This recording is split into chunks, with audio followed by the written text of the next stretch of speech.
Patnubay at gabay ng magulang ay kailangan sa mga batang manonood.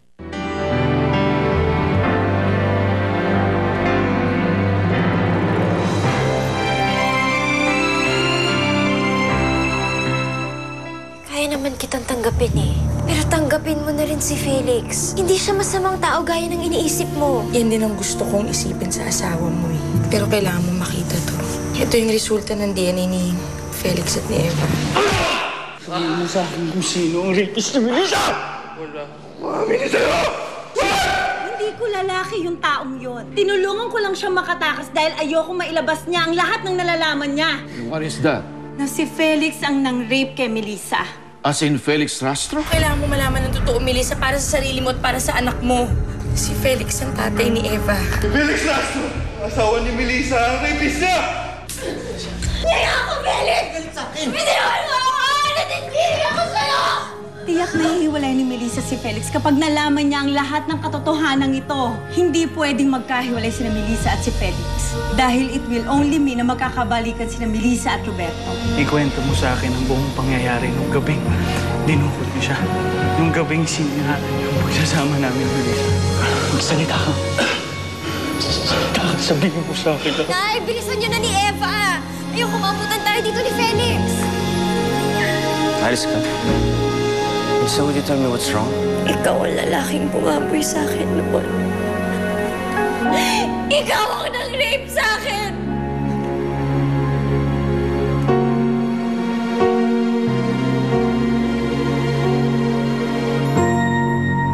Ano? Bakit hindi ka makapagsalita dyan? Bakit hindi mo pagtakpan ang kasalanan mo? I'm sorry, Melissa. I'm sorry? Mahabang panahon mo akong niloko, Felix. I'm sorry lang ang masasabi mo sa akin. I'm sorry. Sasabihin ko naman sa'yo yung totoo. Naunahan lang ako ng takot. Ano mo nagawa sa akin to, Felix? Ano bang ginawa ko sa'yo? Bakit mo ako ginaasa? Melissa, makinig ka sa akin. Makinig ka sa akin. Pareho lang tayo naging biktima ng pagkakataon. Hindi ko nalito ito sa'yo. Nirape mo ko! Nirape mo ko at yun ang totoo! Melissa, makinig ka sa akin. Sabihin ko sa'yo yung totoo. Mga totoong nangyari ng gabing yun.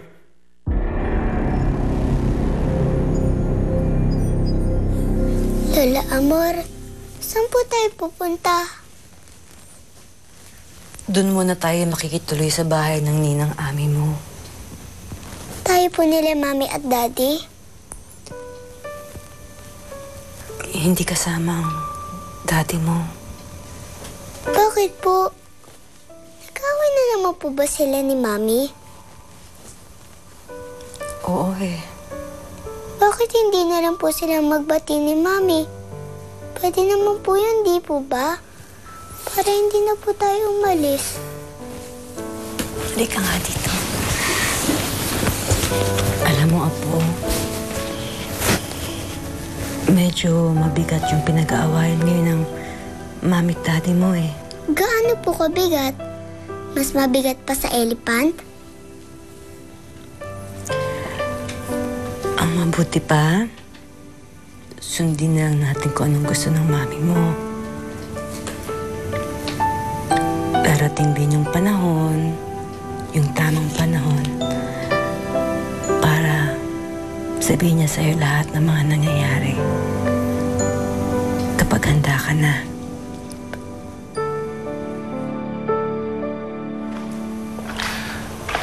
Birthday ko ng gabing yun. Tumawag sa akin si Brian. Sinabi niya may regalo daw siya sa akin. Hindi ko naman alam kung ano. Hindi ko alam na dinukot ka lang pala nila. May painom sila sa akin na kung ano-ano. Kaya wala na akong maalala nung gabing yun. Kaya hindi ko alam na nagawa ko yung ganong klaseng bagay sa'yo.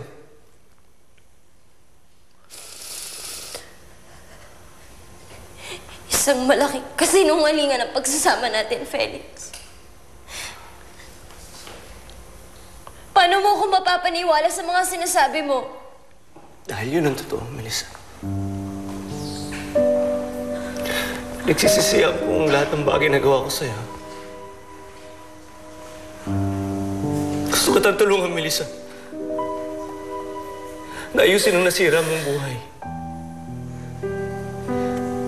Sa pag-asang magagawa kong umamin sa'yo. Pero minsan bago ko nagawa yun, umibig na ako sa'yo. Nag-isang malaking duwag ako, Melissa. Lalo ako naging duwag nung mahalin kita. Una palang, Felix, niloko mo na ako. At ngayon, binibilog mo na naman ang ulo ko. Sinusubukan paniwalaan sa mga kasinungalingan mo. Melissa. Mahal na mahal kita. Mahal na mahal ko kayo ni Eva. Kung meron man natitirang pagmamahal sa puso mo, Melissa, makinig ka sa akin. Hindi ko kaya kayong mawala ni Eva.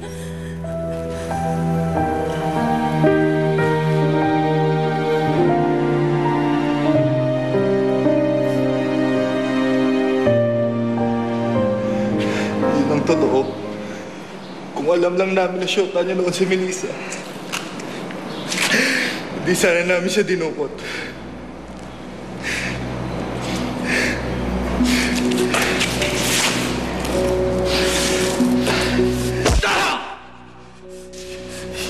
Sinira niyo kinabukasan namin, Melissa.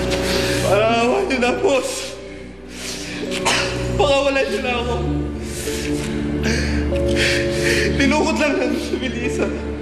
Hindi kami ang gumalaw sa kanya. Si Felix na ang narip sa kanya.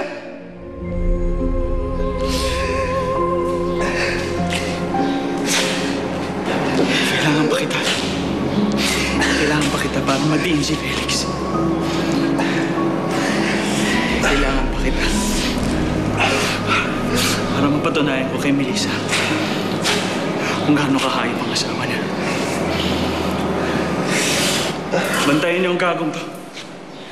Pag nakatakas to, yari kayo sa akin.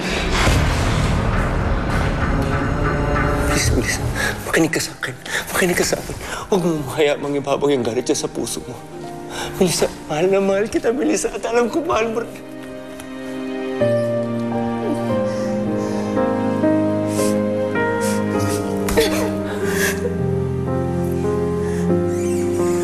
Sa tingin mo ba naniniwala ko sa'yo? Ginahasa mo ako, Felix! Nilapastangan mo ang pagkababae ko! Ninakaw mo ang dignidad ko! At hindi ka pa nakontento doon, ha? Pati puso ko kinuha mo! Pinakasalan mo ako para paglaruan ng buhay ko! Hindi, Melissa. Nakamali ka. Pinakasalan kita kasi mahal na mahal kita. Kayo ni Eva. Hindi mo anak si Eva. Ano ko si Eva, Melissa? Sa'yo na rin ang galing, di ba? Ako ang tunay niyang ama. Hindi mo anak si Eva! Kayo po ba totoong daddy ko?